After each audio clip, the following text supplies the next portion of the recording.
We're here with Dan, a plasma scientist on the Magnetospheric Multiscale Mission. And Dan, I understand that you came on board with MMS just before launch. What exactly are you doing with MMS? And tell us a little bit about your journey so far. Yeah, so I came onto the mission maybe a year or so before launch. We were really trying to get sort of the data pipeline system going and trying to really take everything we learned from laboratory calibration of our instruments to be ready to correct the data to get sort of physical units out of the data once it came down. So once the spacecraft launched and everything came on and was working, tell me a little bit about the process of how you calibrate these instruments that are now flying in space.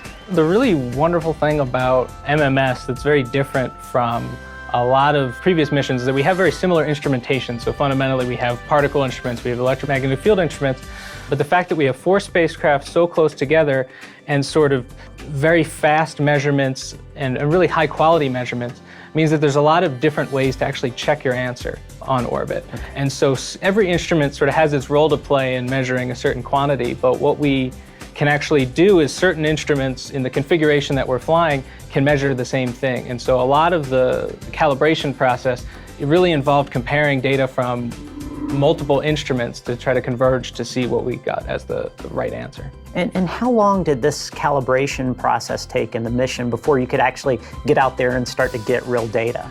So we commissioned effectively over the summer 2015. And so we had a few months, got our first data down. It started to trickle down as instruments started to turn on, and we got data from one spacecraft at a time.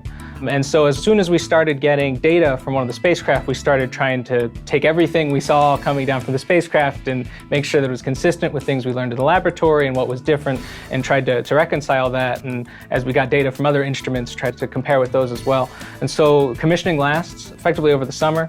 And once we got into regular orbit operations in the fall, in September, we were ready to go. And really the big data delivery came this past March, where we really delivered what we thought were almost publication-ready data to the public for the first 6 months of the mission. And so it was a really fast turnaround, but we're quite happy with the way it turned out. Well, I mean, that's interesting to think of. I mean, I hear about all this data that you've sent down, but what does that actual data look like? I mean, you just get numbers and zeros, and if so, how do you turn that into information about magnetic reconnection? So I work for the Fast Plasma Investigation, which is effectively 64 different sensors looking off in different directions spread across the 4 spacecraft. 32 of those measure ions, what direction particles are coming from and at what energies, and 32 of them measure electrons.